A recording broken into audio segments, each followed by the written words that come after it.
I'm working extra small today. This hand-stitched piece is only 2 inches by about 2 inches. I'm going to show how I made this piece from start to finish, including details on creating the bird from fabric, using stitching to blend colors, creating a blanket stitched border, and how you can use stitch to mute down bright colors. I'm so happy you're here to join me today. Let's get started. So the inspiration for this piece is this wood bobbin that's about 2 inches by 1 3/4 inches.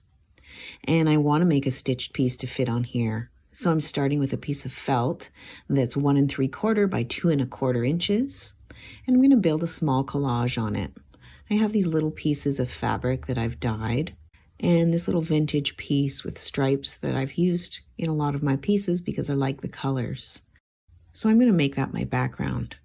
I also have this small piece of fabric, this blackbird on a pink background, is from my Spoonflower shop, and it's a very tiny bird. I'll put a link in the description so you can have a look at the fabric. I could also use one of my mini templates here. One of the birds from that set would be nice. Either of those would work really well here. I'm going to use the fabric. So I'm going to take this bird and place it on my collage, and I'm going to cut out some of the fabric at the top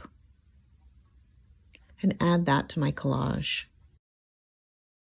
And when I see the bird placed on there, I decide that I want to cut out the bird. Just from cutting out that one part along the top, I can see that I really like the look of that. So I'm going to cut out the bird completely, and I'm going to use the fabric that I've cut away to place at the top of my collage. And I really like the way that that's looking. I have these other pieces in a darker and a lighter orange that I think really go well. So I'm going to keep those to the side and see if at one point I want to bring those back in and add it to the collage. For now, I'm happy with where it's at. I like the way that it looks with the bobbin behind it. So I'm going to baste all the pieces down, and I'm going to use regular sewing thread to do that. So all my tiny pieces of collage are basted in place except for the body of the bird. So I'm going to pick a thread to stitch the bird down with, and I'm bringing out black. You can see that black is quite a bit darker than the dark gray of this bird. So I'm bringing out a dark gray and seeing what I think of that, and it's a really good match. Either one of those choices would be good. It's really just about what effect that you're going for. And this is my initial round of stitching. So I'm picking a color that matches, and if I want to later come in with a black to stitch this bird, then I can. But I also might like this gray and choose to stick with it.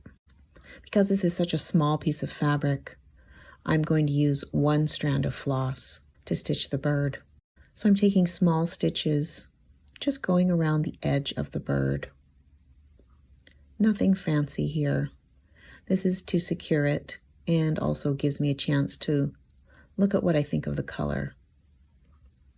So now that my bird is stitched down, I'm going to choose some other floss colors that I think will go with this piece. I've chosen a light pink that I think will go with the background, and then a darker pink that goes with the darker part. And then for the striped part at the bottom, I've chosen 3 colors that I think go really well. I haven't forgotten about the orange piece that I have, but for now I'm going to stick with these colors. I'm going to start with the lighter pink using 2 strands of floss, and I'm going to start at the top. I'm stitching in an intuitive way. I don't have a plan. I'm starting with straight stitches, and I'm going across. This is what I call the wandering stitch, where I'm not concerned about even stitch lengths or a particular orientation of stitch. I just move across the piece, and this is adding color and texture. When I get across the piece, I turn and I stitch back in the other direction. This is the pink fabric that I've cut away from the blackbird, and it's a thicker cotton, similar to a quilting weight cotton.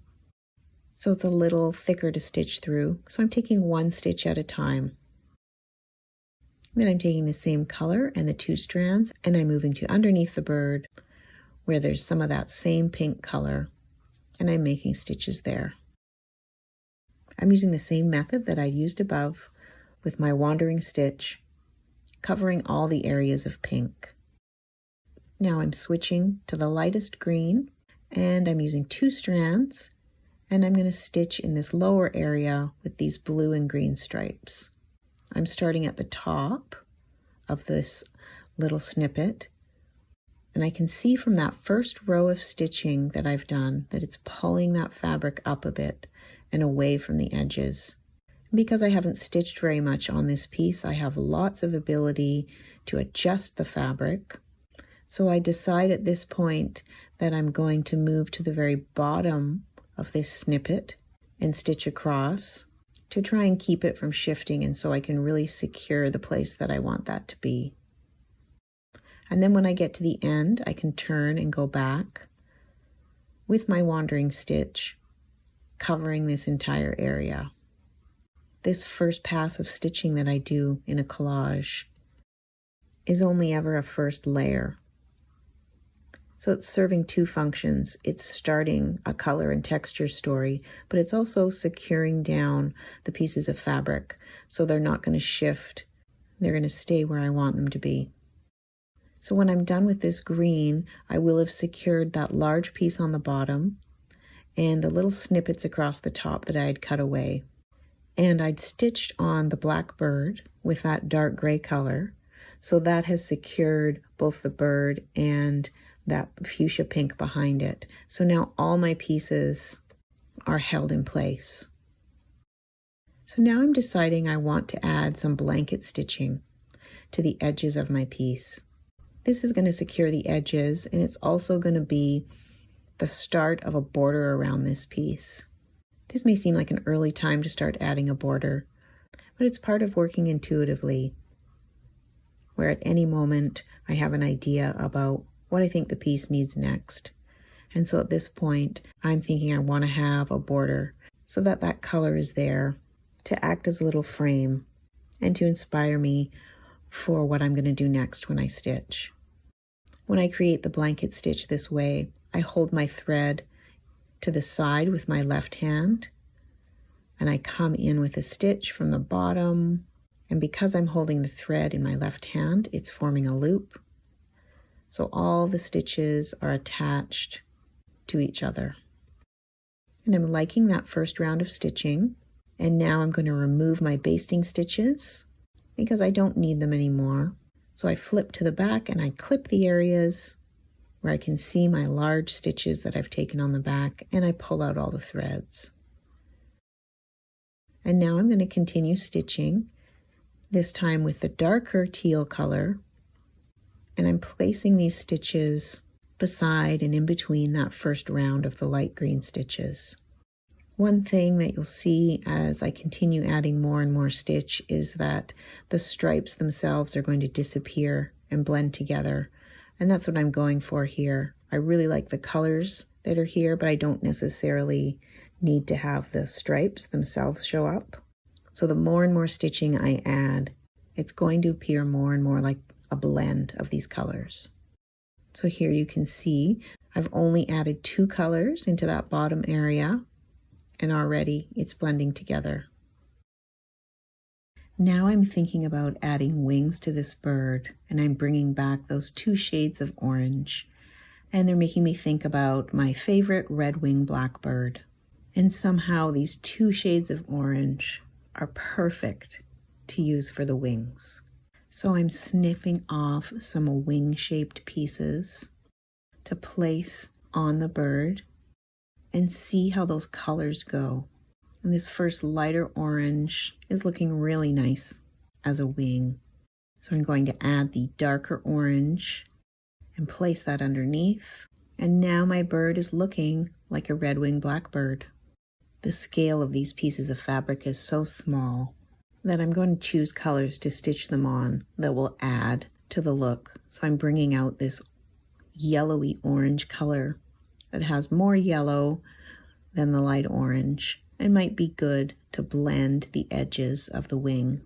And for my darkest orange red, I found a color that matches the fabric. And then I've pulled out a mid-tone that matches that lighter orange. And I'm going to begin stitching with one strand of floss. And my goal here is to secure the fabric and blend these three colors together. So I'm really liking these colors together. They're looking a lot like the wing of a red-winged blackbird. These birds have quite a bit of variance in the way that their wings show up.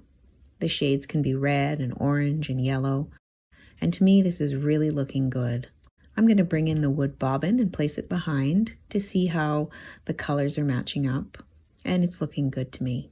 I'm going to flip it over and see what it looks like on this other side that has some more detail carved into the wood to see if I like that border, and I think I do. So I'm pulling out a shade of floss that matches the color of this wood. I'm going to stitch on the branch that the bird's sitting on with this brown color. And I think this is going to help blend this piece with the wood that I'm going to eventually attach it to. I'm using one strand of floss and I'm following the lines of this branch, and it's going to change the color from that dark gray to this warm brown. I finished stitching the branch and my thread is ending here right on the edge. So I'm going to take a few blanket stitches here so that the color goes right over the edge. Now I'm coming in with that dark gray color and one strand of floss, and I'm going to fill in this bird. This color is a fairly good match to the gray of the bird, and I'm going to see once I've stitched it whether it's giving a really nice subtle black effect. If I don't think it's dark enough, I can add black, but I'm hoping that the stitching will give a nice natural color. So here I'm almost finished the stitching, and you can see it's got a lot of texture, and the slight sheen that is in the embroidery floss has added that glossy look to the bird, which I'm really happy with. And when I bring the bobbin back in, I can see that brown on the branches matching with the wood color. And I'm really liking that. Now I'm going to bring in that lighter pink color and do a little bit of stitching around those branches, above and below it, to add a bit of contrast to the green colors. I've taken straight small stitches in that pink against that fuchsia pink, and it's standing out in a nice way. Now I'm going to go back to my edging and do some more blanket stitching. So the way that you join another round of blanket stitching, or even if your thread is run out, you just come in from the back with a knot and you put your needle under one of the lines of stitching that's going across, that bar that's going across. And then it's connected to the stitching before, and then you can just continue and do your blanket stitching however you prefer.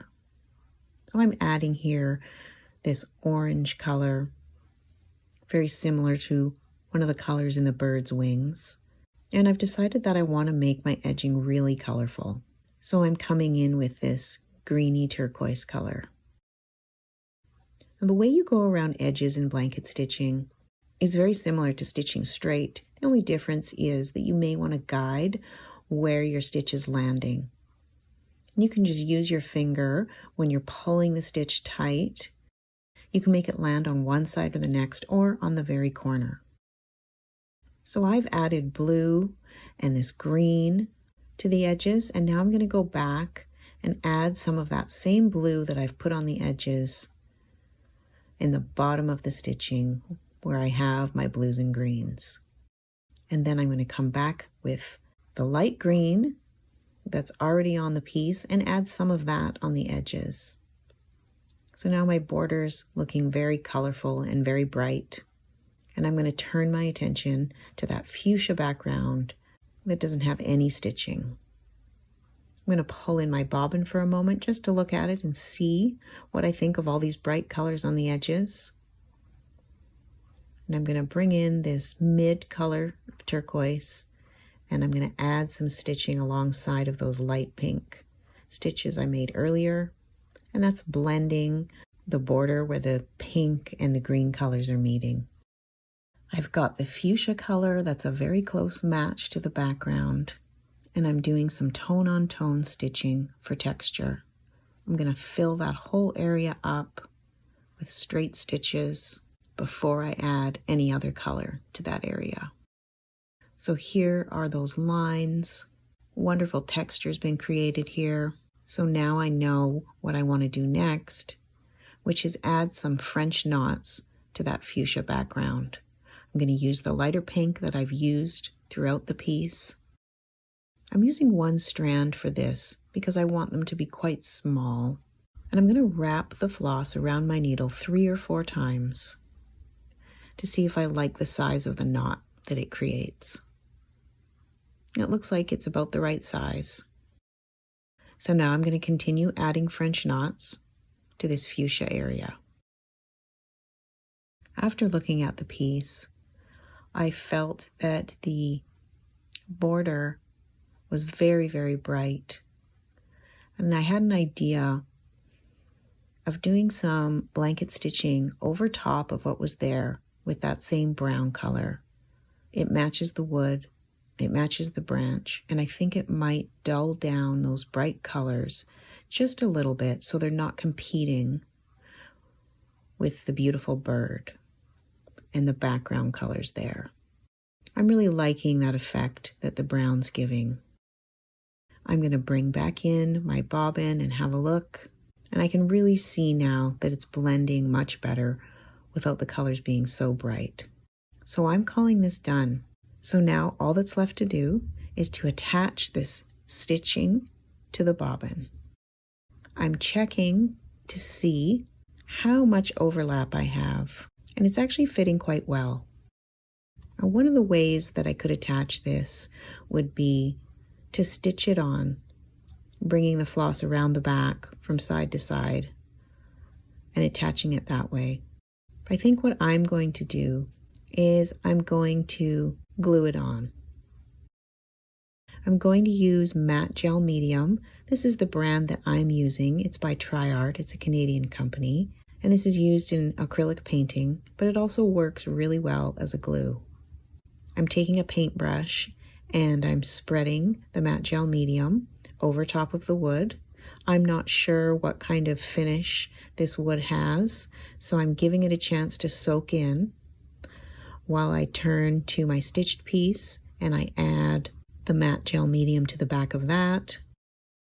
And I can see that some of that medium has soaked into the wood, but not a lot, so I think this is going to be a really good adhesion. So I add a little bit more to the wood.